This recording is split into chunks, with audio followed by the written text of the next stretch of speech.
من يهده الله فلا مضل له ومن يضلله فلا هادي له وأشهد أن لا إله إلا الله وحده لا شريك له وأشهد أن سيدنا وسندنا ونبينا ومولانا محمدا عبده ورسوله صلى الله تعالى عليه وعلى آله وأصحابه وبارك وسلم تسليما كثيرا. أما بعد فأعوذ بالله من الشيطان الرجيم. بسم الله الرحمن الرحيم. ولله على الناس حج البيت من استطاع إليه سبيلا. آمنت بالله صدق الله مولانا العظيم وصدق رسوله النبي الكريم ونحن على ذلك من الشاهدين والشاكرين والحمد لله رب العالمين.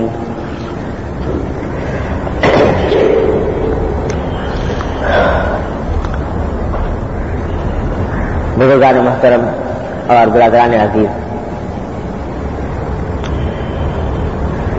رمضان مبارک کے بعد شوال کا مہینہ چل رہا ہے اور یہ شوال کا مہینہ ان مہینوں میں شمار ہے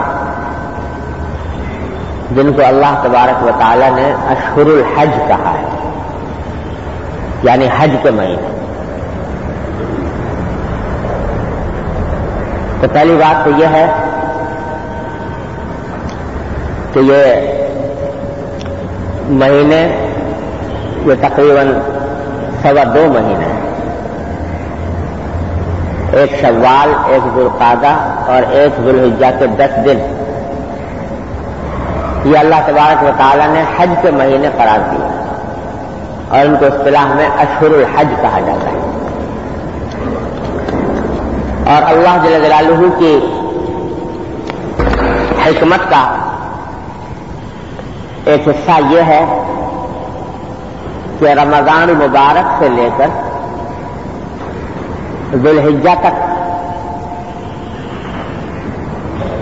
یہ 3 مہینے اللہ تبارک و تعالی 3-3.5 مہینے ایسے رکھے ہیں جو ایسی عبادتوں کے لیے مخصوص کیے گئے ہیں جو خاص انہی دنوں میں انجام دی جا سکتی ہیں. رمضان کا مہینہ اللہ نے روزے کے لیے رکھا، تراویح کے لیے رکھا، اور شوال، ذوالقعدہ اور ذوالحجہ کا مہینہ حج کے لیے رکھا اور قربانی کے لیے رکھا. حج اور قربانی بھی ان ایام کے علاوہ کسی اور دن میں نہیں انجام پا سکتے. تو اللہ تعالیٰ کی عبادتوں کا یہ ایک سلسلہ ہے جو رمضان سے شروع ہوتا ہے اور ذوالحجہ پر جا کر ختم ہوتا ہے. لہذا ان سارے مہینوں کو اللہ تبارک و تعالیٰ کی طرف سے بڑا عظیم تقدس حاصل ہے. رمضان کو تو سارے مہینوں میں سب سے بڑا مبارک مہینہ رمضان کا ہے، لیکن اس کے بعد جو یہ مہینے آ رہے ہیں، شوال کے ہوں یا ذوالقعدہ کے ہوں یا ذوالحجہ کا ہو، ان کو بھی اللہ تبارک و تعالیٰ نے خصوصی برکتوں اور خصوصی عبادتوں کا وقت قرار دیا ہے. لہذا یہ سارے مہینے مقدس ہیں. شوال کے مہینے میں علاوہ رمضان کے روزوں کے حدیث میں نبی کریم صلی اللہ علیہ وسلم نے فرمایا کہ جو شخص 6 دن کے روزے شوال میں رکھ لے تو رمضان کے روزوں کے ساتھ مل کر وہ اتنا ثواب بن جاتا ہے جیسے سارے سال روزے رکھتے ہوں. کیونکہ اللہ تبارک و تعالیٰ کی رحمت یہ ہے کہ ہر نیکی کا ثواب اللہ تبارک و تعالیٰ 10 گنا عطا فرماتے ہیں. تو رمضان کے اگر 30 روزے رکھے تو اس کا 10 گنا ہو گیا 300، اور 6 روزے اگر شوال کے اندر رکھ لیے جائیں تو ان کا 10 گنا ہو گیا 7، تو سب مل کر 360 ہو گئے. تو اس کا ثواب گویا ایسا ہو گیا جیسا کہ انسان سارے سال روزے رکھتا رہا ہو. تو 6 روزوں کے وجہ کے ذریعے اللہ تبارک و تعالیٰ یہ ثواب عطا فرما دیتا ہے. اور یہ 6 روزے اچھا ہے کہ رمضان کے عید الفطر کے فوراً بعد رکھ لے تو اچھا ہے، لیکن اگر اس موقع پر نہیں رکھ سکا تو شوال میں کسی بھی دن رکھ لے تو بھی وہ فضیلت حاصل ہو جاتی ہے. یہ تقدس اللہ نے اس کو عطا فرمایا. اور اس مہینے میں نبی کریم صلی اللہ علیہ وسلم نے حضرت عائشہ رضی اللہ تعالیٰ سے نکاح ہوا حضور اقدس صلی اللہ علیہ وسلم کا اسی شوال کے مہینے میں. حضرت عائشہ کی رخصتی شوال میں ہوئی. تو یہ سارے اس میں برکتوں کے اسباب جمع ہیں. اسی طرح اگلا مہینہ آ رہا ہے ذوالقعدہ کا، وہ بھی اشہر حج میں شمار ہے. اور حضور اقدس صلی اللہ علیہ وسلم نے اپنی حیات طیبہ میں 4 عمرے ادا فرمائے حج کے علاوہ. مدینہ منورہ سے مدینہ منورہ کے قیام کے دوران آپ نے 4 مرتبہ عمرے فرمائے. چاروں عمرے ذوالقعدہ کے مہینے میں، چاروں کے چاروں عمرے آپ نے ذوالقعدہ کے مہینے میں فرمائے. تو اس واسطے اس کو بھی ایک تقدس حاصل ہے، اشہر حج میں سے بھی ہے، اور نبی کریم صلی اللہ علیہ وسلم کے عمروں کا زمانہ بھی یہی تھا، اس لحاظ سے اس کو تقدس اور برکت حاصل ہے. لہذا ہمارے معاشرے کے اندر جو بات مشہور ہو گئی ہے، اب تو الحمدللہ اتنا زیادہ اس کا چرچا نہیں رہا، لیکن کسی زمانے میں لوگ ذوالقعدہ کے مہینے کو منحوس سمجھتے تھے. ہمارے ہاں ہندوستان میں لوگ اس کو خالی کا مہینہ کہتے ہیں. خالی کا مہینہ یعنی خالی کا مہینہ کا مطلب ہے کہ یہ ہر برکت سے خالی ہے. الیاذ باللہ العظیم. چنانچہ اس میں شادی نہیں کرتے تھے، اس میں نکاح نہیں کرتے تھے، اس میں کوئی خوشی کی تقریب نہیں کرتے تھے. یہ سب فضولیات ہیں اور توہم پرستی ہے. شریعت میں اس کی کوئی اصل نہیں. ذوالقعدہ کا مہینہ در حقیقت اشہر حج میں سے ہے، حج کے مہینوں میں سے ہے، اور اس کے ساتھ ساتھ نبی کریم صلی اللہ علیہ وسلم کے عمرے بھی انہی دنوں میں انجام پائے. اس واسطے اس کی برکت میں کس کو کلام ہو سکتا ہے؟ لہٰذا یہ فضول بات ہے کہ اس میں شادی نہ کی جائے، اس میں کوئی خوشی نہ منائی جائے. بہرحال یہ مہینے چونکہ حج کے مہینے ہیں، لہذا میرے دل میں ابھی یہ بات آئی کہ آج تھوڑا سا بیان حج سے متعلق ہو جائے، کیونکہ حج اسلام کے ارکان میں سے ایک بڑا اہم رکن ہے. نماز، روزہ، زکوٰۃ، حج، یہ 4 ارکان پر اسلام کی بنیاد ہے. تو حج بڑا اہم رکن ہے. لیکن ہمارے معاشرے میں حج کے بارے میں مختلف قسم کے غلط تصورات اور بہت سی غلط فہمیاں پائی جاتی ہیں. لہذا دل چاہا کہ تھوڑی سی گفتگو اس حج کے بارے میں ہو جائے. اللہ تبارک و تعالیٰ اسے میرے حق میں آپ کے حق میں فائدہ مند بنا دے. پہلے تو یہ سمجھ لیجئے کہ اللہ تبارک و تعالیٰ نے اپنے بندوں کے لیے عبادت کے جو مختلف طریقے تجویز فرمائے ہیں، وہ ہم میں سے ہر ایک طریقہ اپنی نرالی شان رکھتا ہے. نماز ہے، اس کی الگ ایک شان ہے. روزہ ہے، اس کی ایک الگ ایک شان ہے. زکوٰۃ ہے، اس کی الگ شان ہے. حج ہے، اس کی الگ شان. اور عام طور سے عبادتوں کو دو قسموں پر تقسیم کیا جاتا ہے. ایک عبادتیں کہلاتی ہیں بدنی عبادتیں، یعنی جو انسان کے بدن سے تعلق رکھتی ہیں اور اس میں جسم کو استعمال کرنا ہوتا ہے. جیسے نماز، یہ بدنی عبادت ہے. اللہ تبارک و تعالیٰ نے انسان کے اوپر فرض کیا کہ وہ اپنے بدن سے یہ عبادت انجام دے. بعض عبادتیں ہیں جو مالی عبادتیں، یعنی اس میں بدن کا کوئی خرچہ نہیں ہوتا لیکن پیسے خرچ ہوتے ہیں، مال خرچ ہوتا ہے. جیسے زکوٰۃ یا قربانی اس میں پیسے خرچ ہوتے ہیں. اور ایک بعض عبادتیں ایسی ہیں جو بدنی بھی ہیں اور مالی بھی ہیں. ان میں سب سے عظیم ترین عبادت ہے حج کی عبادت. کہ حج کی عبادت میں انسان کا بدن بھی خرچ ہوتا ہے اور اس کا مال بھی خرچ ہوتا ہے. دونوں کا مرکب ہے یہ عبادت. اس لحاظ سے اس عبادت کی عظمت یہ ہے کہ یہ انسان کے جان اور مال دونوں کے ذریعے انجام پاتی ہے. بدنی بھی ہے اور مالی بھی ہے. اللہ اکبر. اور اس عبادت میں ایک عاشقانہ شان ہے.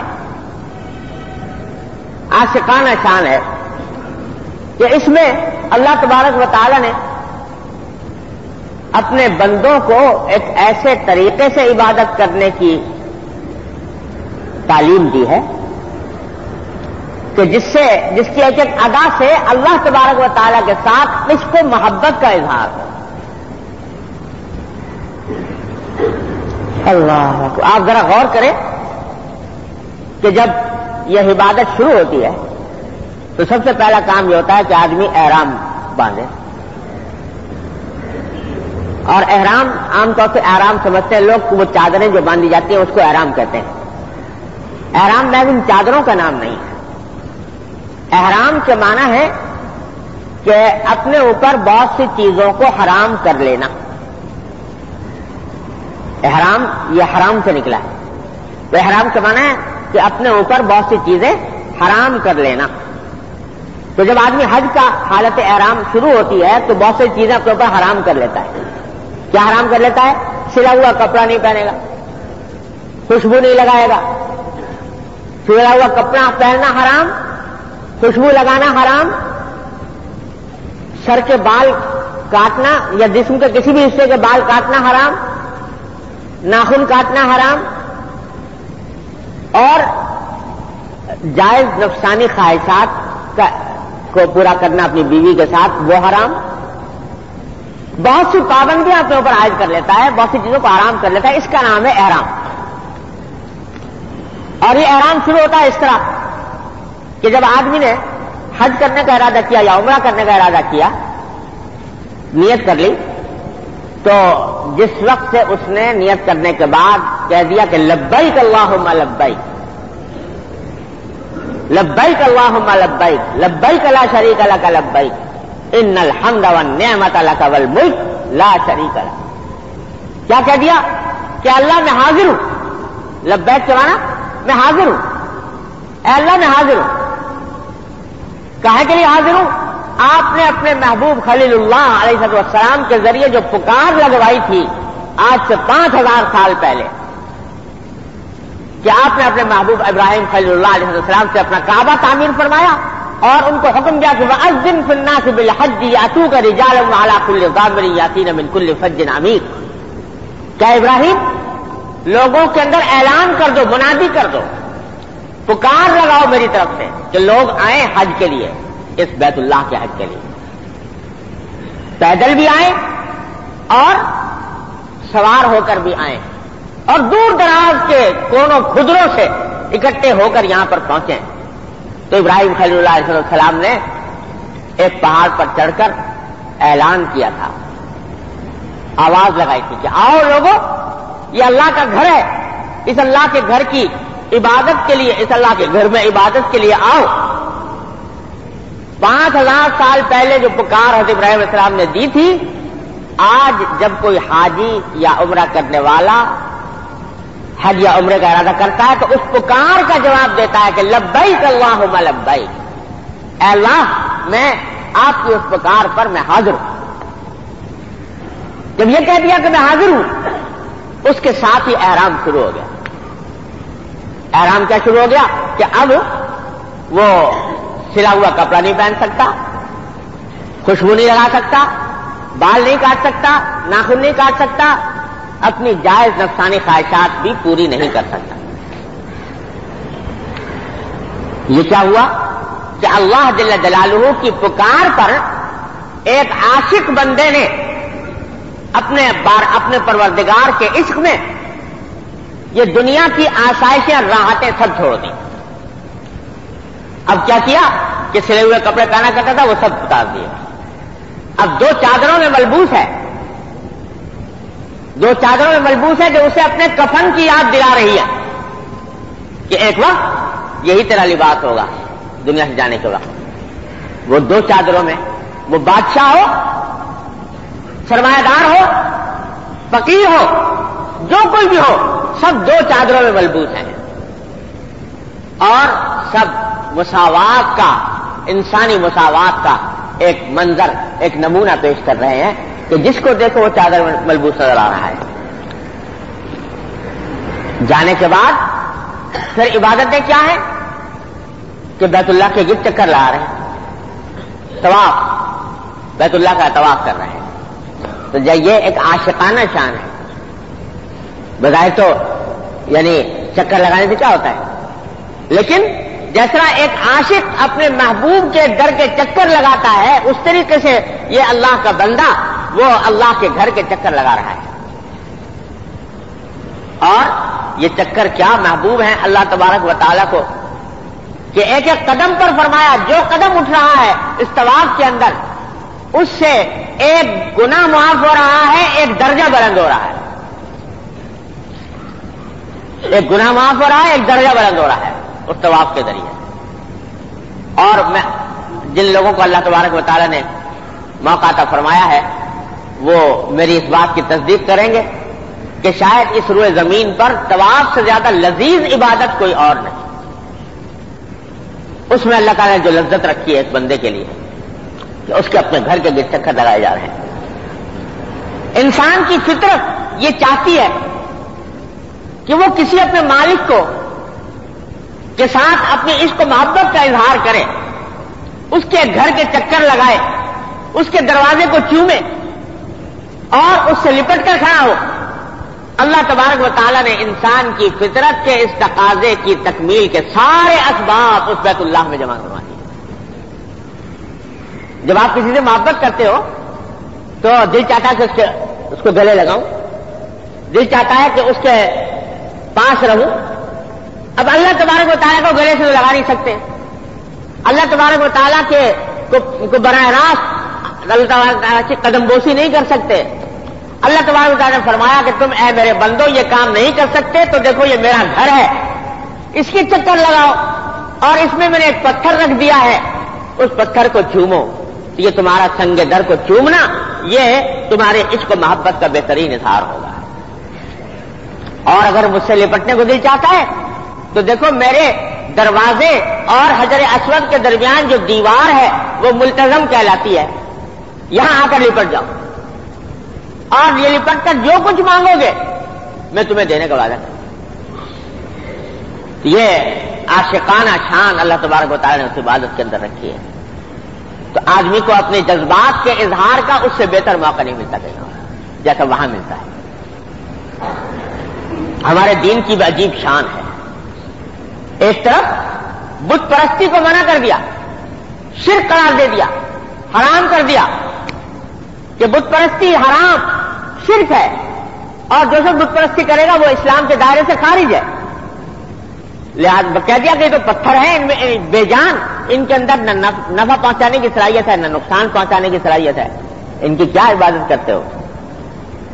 لیکن دوسری طرف انسان کی فطرت میں جو یہ ہے کہ وہ اپنے معبود کو کے ساتھ اپنی محبت کا اور عبادت کا اظہار کرے، اس کے لیے اللہ تعالیٰ نے ایک نشان بنا دیا ہے بیت اللہ کو. یہ بتا دیا کہ بیت اللہ میں اپنی ذات میں کچھ نہیں رکھا، لیکن کیونکہ ہم نے اس کو اپنے ساتھ منسوب کر دیا ہے کہ یہ ہمارا گھر ہے اور ہم نے اس کے اندر پتھر رکھ دیا ہے حجر اسود اس کام کے تاکہ تمہارے جذبات کی تسکین ہو جائے. تو اس واسطے اب اس کی چکر لگانا عبادت، اب اس کی پتھر کو چومنا عبادت. اسی واسطے فاروق اعظم رضی اللہ تعالیٰ عنہ جب حج کے لیے تشریف لے گئے اور حجر اسود کے پاس پہنچے اور اس کے بوسہ دینے لگے تو اس حجر اسود سے خطاب کر کے فرمایا کہ اے حجر اسود، میں جانتا ہوں کہ تو نہ کوئی نفع پہنچا سکتا ہے کسی کو، نہ نقصان پہنچا سکتا ہے، تو ایک پتھر ہے اس سے زیادہ کچھ نہیں. نہ نقصان پہنچانے کی طاقت تجھ میں ہے، نہ نفع پہنچانے کی طاقت تجھ میں ہے. لیکن اگر میں نے رسول اللہ صلی اللہ علیہ وسلم کو نہ دیکھا ہوتا کہ آپ تجھے چوم رہے ہیں تو میں تجھے نہ چومتا. لیکن چونکہ اللہ نے اپنے رسول صلی اللہ علیہ وسلم کے ذریعے یہ سنت بنا دی تو اب اسی میں مزہ ہے. لیکن یہ اس اعتقاد کے ساتھ کہ اس پتھر میں کچھ نہیں رکھا، پتھر کے بنانے والے نے یہ اس میں جو کچھ برکتیں رکھی ہیں وہ اس کے بنانے والے کا کرم. یہ عبادت ہو رہی ہے. اور آگے بڑھو تو صفا مروہ کے درمیان چکر لگائے جا رہے ہیں اور ایک جگہ آتی ہے تو سب دیکھو دیکھو دوڑا جا رہا ہے، بھاگا جا رہا ہے. اچھے خاصے سنجیدہ آدمی، پڑھے لکھے، تعلیم یافتہ، جو کبھی بھاگ کر چلنے کی عادت ہی نہیں، لیکن وہاں آئے تو صفا مروہ کے درمیان وہ سب ستونوں کے درمیان دوڑ چلے جا رہے ہیں. جسے دیکھو دوڑا جا رہا ہے، بوڑھا ہو، جوان ہو، بچہ ہو، کوئی دوڑ رہا ہے. یہ کیا ہے کہ اللہ تبارک و تعالیٰ نے، اللہ کے رسول صلی اللہ علیہ وسلم نے اس عمل کو سنت قرار دے دیا. حضرت حاجرہ علیہ الصلوۃ والسلام کی یادگار میں کہ وہ انہوں نے یہاں پر دوڑ لگائی تھی تو آنے والے تمام مسلمانوں کے لیے اللہ کو وہ ادا ایسی پسند آ گئی کہ قیامت تک آنے والے سارے مسلمانوں کے ذمہ ضروری کر دیا کہ جو حج کرنے آئے گا وہ ان کے درمیان چکر ضرور لگائے گا، یہاں دوڑ ضرور لگائے گا. اور آگے بڑھو تو منا ہے، عرفات ہے. حکم ہے کہ مسجد حرام کو چھوڑ دو اور منا میں جا کر 5 نمازیں پڑھو. ارے بھائی، مسجد حرام میں مکے میں رہ رہے تھے، مسجد حرام کے اندر ایک نماز کا ثواب 1,00,000 نمازوں کے برابر مل رہا تھا. اب کہا نہیں یہاں سے بھاگو. کہاں جاؤ؟ منا میں. نہ وہاں مسجد حرام ہے نہ مکہ ہے. وہاں جاؤ، 5 نمازیں وہاں جا کے، اور کچھ کام نہیں، 5 نمازیں پڑھو. کیوں؟ بتایا یہ جا رہا ہے کہ نہ مسجد حرام میں اپنی ذات میں کچھ رکھا ہے، نہ کعبے میں اپنی ذات میں کچھ رکھا ہے. جو کچھ ہے وہ ہمارے حکم میں. جب تک ہمارا حکم تھا کہ وہاں رہو گے تو ایک نماز کا ثواب 1,00,000 کے برابر مل رہا تھا. اب ہمارا حکم یہ ہے کہ نہیں، یہاں سے جاؤ، تو اب تمہارے لیے وہی، اسی میں ثواب ہے، اسی میں اجر ہے. اب اگر کوئی شخص مسجد حرام میں رہنا چاہے گا، جائز نہیں اس کے لیے بلا عذر رکھنا. اور آگے بڑھو، یہاں پر بھی بس نہیں. اب تمہیں ایسی جگہ لے کے جائیں گے جہاں حد نگاہ تک میدان پھیلا ہوا ہے، کوئی عمارت نہیں، کوئی سایہ نہیں. وہاں تمہیں سارا دن وہاں گزارنا ہوگا. اور کس طرح گزارنا ہوگا کہ ظہر اور عصر کی نمازیں ایک ساتھ پڑھ لینا، اور ایک ساتھ پڑھنے کے بعد ظہر کے بعد سے لے کر مغرب تک کھڑے ہو کر پکارنا ہم کو، ہمارا ذکر کرنا، ہم سے دعائیں کرنا اور تلاوت کرنا، کھڑے ہو کر وقوف عرفہ. ہر قانون کو لتا توڑ رہے ہیں وہاں کہ اب ظہر کے وقت میں ہی عصر پڑھ لو، سارا وقت وقوف میں گزارو، مغرب کے بعد مغرب تک وہاں رہو. چلو اب یہاں عرفات میں تو یہ تھا کہ بھائی خیمے ویمے لگا لیے تھے ٹھہرنے کے لیے. اب ایسی جگہ لے کے جائیں گے چٹیل میدان میں جہاں خیمہ بھی نہیں لگا سکتے تھے. مغرب کے بعد روانہ ہو مزدلفہ کی طرف، تو مغرب عام دنوں میں حکم یہ ہے کہ جو ہی نماز وہ مغرب کا وقت آئے فوراً نماز پڑھو. لیکن وہاں حکم یہ ہے کہ نہیں، مغرب اپنے وقت میں نہیں پڑھنی. جاؤ مزدلفہ پہنچ کر مغرب اور عشاء ایک ساتھ اکٹھی پڑھنی ہو. بتایا جا رہا ہے کہ جب تک ہم نے کہا تھا کہ مغرب جلدی پڑھو، اس وقت تک جلدی پڑھنا واجب تھا تمہارے ذمے. جب ہم نے کہا کہ دیر کرو تو دیر کرنا تمہارے لیے ضروری ہے. اپنے وقت میں کچھ بھی نہیں رکھا جب تک ہمارا حکم نہ ہو. اب مزدلفہ میں جا کے رات گزارو، رات وہاں گزارو چٹیل میدان میں جہاں کوئی خیمہ بھی نہیں لگا سکتے. بھئی اچھے خاصے مینا میں خیمے لگے ہوئے تھے، وہاں برفا سے واپس آ رہے تھے تو تو جا کے ٹھیک وہاں پہ خیمے میں جا کے رک جاتے، کیا نہیں یہاں پر پڑے رہا، رات یہاں گزارا۔ یہ سب ایک ایک جگہ پر اللہ تعالیٰ عام قانونوں کو توڑ کر یہ بتا رہے ہیں بندے کو کہ تیرا کام تو ہماری عبادت ہے، ہمارا حکم ماننا ہے، اور ہمارا حکم ماننا ہے، اور کوئی چیز اپنی ذات میں کوئی حقیقت نہیں رکھتی جب تک کہ ہمارا حکم نہ ہو۔ وہاں سے چلو، اب 3 دن منا میں گزارو۔ بھائی کیوں گزارو؟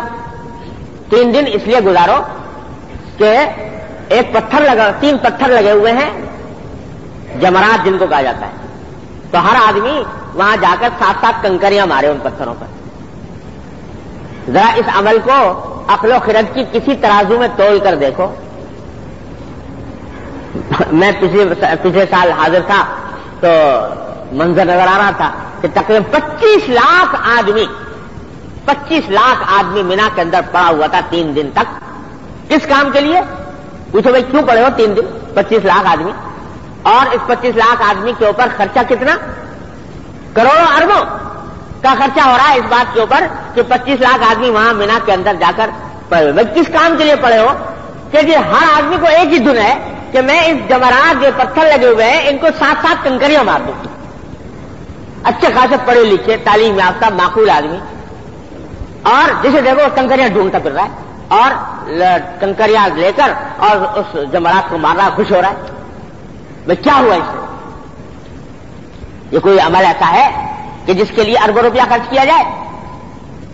یہی دکھانا چاہتے ہیں باری تعالیٰ کہ کسی کام میں کوئی عقل و خرد کی بات نہیں، جب تک جب ہمارا حکم آ جائے تو وہی کام جسے تم دیوانگی سمجھ رہے ہو وہی عقل کا کام بن جاتا۔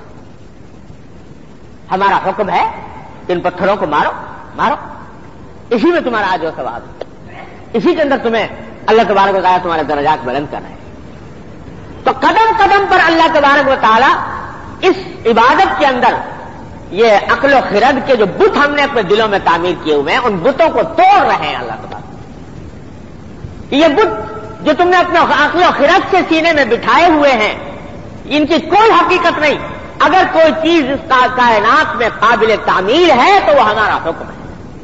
ہمارا حکم آ جائے تو عقل میں آئے تو، نقل میں نہ آئے تو تمہیں اس کے آگے سر جھکانا ہے، اس پر عمل کرنا ہے۔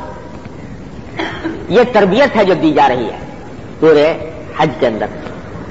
تو یہ اس واسطے اس حج کی اتنی بڑی زبردست فضیلت بیان فرمائی کہ جب آدمی کوئی حج مبرور کر کے آئے تو وہ ایسا ہوتا ہے جیسے کہ آج اپنی ماں کے پیٹ سے پیدا ہو کر آیا، گناہوں سے پاک صاف، آج اپنی ماں کے پیٹ سے پیدا ہو کر آیا۔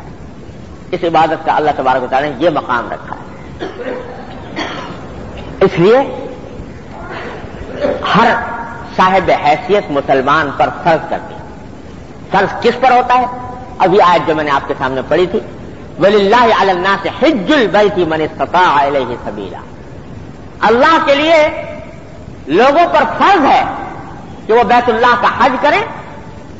ہر وہ شخص پر فرض ہے جو وہاں تک جانے کی صلاحیت استطاعت رکھتا ہو۔ کیا معنی؟ کہ اس کے پاس اتنے پیسے ہوں کہ وہ سواری کا انتظام کر سکے، اور فقہاء کرام نے اس کی تشریح یوں کی ہے کہ جس کے پاس اتنا مال ہو جس کے ذریعے وہ حج کو جا سکے اور وہاں حج کے دوران اپنے کھانے پینے کا انتظام کر سکے، اور اپنے پیچھے جو اہل و عیال ہیں ان کے لیے بھی کھانے پینے کا انتظام اس مدت تک کا اس کے پاس موجود ہو، اس کے ذمے حج فرض ہو جاتا ہے۔ اب لوگوں نے اپنی طرف سے بہت سی شرطیں عائد کر رکھی ہیں جن کی شریعت میں کوئی بنیاد نہیں۔ بہت سے لوگ یہ سمجھتے ہیں کہ حج جو ہے یہ جوانی میں کیا کرنا، جب بوڑھے ہو جائیں گے تو بوڑھوں کا کام ہے کہ جب بوڑھے ہو جائیں گے مرنے کا وقت قریب آئے گا تو کرائیں گے حج بھی۔ حالانکہ یہ بالکل دھوکے کی بات ہے، شیطان کا دھوکہ ہے۔ ہر وہ شخص جو بالغ ہو جائے اور اس کے پاس اتنا استطاعت موجود ہو کہ وہ حج کر سکے اس پر حج فرض ہو جاتا ہے، اور جب حج فرض ہو گیا تو جلد از جلد اس فریضے کو انجام دینا واجب ہے۔ دیر کرنا بلا وجہ جائز نہیں۔ کیا پتا اگلے سال تک زندہ ہے انسان کے نہیں، لہٰذا جلد از جلد اس فریضے کو انجام دینا چاہیے. بوڑھا ہو یا جوان، جوان بلکہ یہ عبادت تو جوانی میں، یہ جوانی کی عبادت، یہ جوانی میں آدمی کے قوا مضبوط ہوتے ہیں، تندرست ہوتا ہے، حوصلہ ہوتا ہے.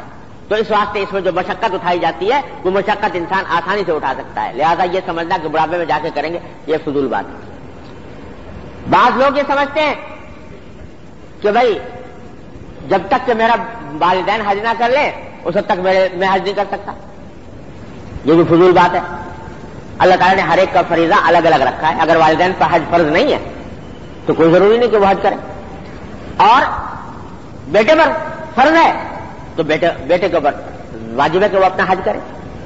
بعض لوگ یہ سمجھتے ہیں کہ جب شادی، ہماری بیٹیوں کی شادیاں ہو جائیں گی، جب تک شادیاں نہ ہو اس وقت تک حج نہیں کرنا، پہلے شادیاں کریں پھر بعد میں حج کریں. یہ بھی بالکل بیکار بات ہے. حج یہ ایسا ہے جیسے کوئی شخص کہا کہ بیٹی کی شادی ہو جائے گی تو نماز پڑھوں گا. اللہ تعالیٰ نے فرض فریضہ عائد کیا ہے، وہ فریضہ ادا کرنا ہے، وہ کسی اور بات کے اوپر موقوف نہیں. ہاں صرف ایک چیز پر موقوف، وہ یہ کہ اگر کسی کا قرضہ ہے تو قرضے کو ادا کرنا یہ مقدم ہے حج کے اوپر. قرضے کی اللہ تعالیٰ نے بڑی سخت تاکید فرمائی ہے کہ قرضہ نہیں رہنا چاہیے اپنے اوپر، جلد از جلد قرضے کو ادا کرو. تو وہ چیز تو بے شک مقدم ہے. لیکن اور جو لوگوں نے اپنی طرف سے بنایا کہ میں پہلے مکان بنا لوں، میں پہلے گاڑی خرید لوں، میں پہلے بیٹیوں کی شادیاں کر دوں تب جا کے حج کروں، تو اس کی کوئی اصل نہیں. اللہ تعالیٰ نے حج اس کام کے لیے رکھا ہے کہ وہ فریضہ ہے، وہ ادا کرنا ہے. اور تجربہ یوں ہے کہ آدمی اگر اپنے فریضہ حج کو ادا کرنے پر جو رقم خرچ کرتا ہے اس کی وجہ سے آج تک کبھی کسی کو آپ نے نہ سنا ہوگا نہ دیکھا ہوگا کہ حج کرنے کی وجہ سے مفلس ہو گیا، حج کرنے کی وجہ سے محتاج ہو گیا. اس کے برعکس حج کرنے کے بعد اللہ تبارک و تعالیٰ کی طرف سے برکتوں کے دروازے کھلتے ہیں. لہذا اس انتظار میں بیٹھے رہنا یہ بالکل غلط بات ہے. جب فرض ہو جائے تو اس کو جلد از جلد ادا کرنے کی کوشش کرنی چاہیے. وَلِلَّهِ عَلَى النَّاسِ حِجُّ الْبَيْتِ مَنِ اسْتَطَاعَ إِلَيْهِ سَبِيلًا. اور حدیث میں اس کی بڑی تاکید یوں آئی کہ جو شخص حج کا فریضہ اس کے ذمہ عائد ہو گیا ہو اور پھر بھی ادا نہ کرے اور ادا کیے بغیر مر جائے تو حدیث کے الفاظ یہ ہیں کہ چاہے وہ اللہ کو پرواہ نہیں، چاہے وہ یہودی ہو کے مرے یا نصرانی ہو کے مرے. یہ الفاظ ہیں حدیث. تو بھائی یہ بڑی سنگین بات ہے. لہذا اس کی فکر کرنی چاہیے کہ جلد از جلد جب فریضہ عائد ہو جائے تو اس کو ادا کیا جائے. یہ چند باتیں تو بنیادی نوعیت کی حج کے بارے میں تھیں. کچھ مزید باتیں انشاءاللہ اللہ نے توفیق دی تو اگلے بیان میں عرض کروں گا. اللہ تبارک و تعالی اپنی رحمت سے ہم سب کو اس حج کی برکات سے سرفراز فرمائے اور اللہ تعالیٰ اپنے احکام کے مطابق زندگی گزارنے کی توفیق عطا فرمائے. وآخر دعوانا الحمدللہ.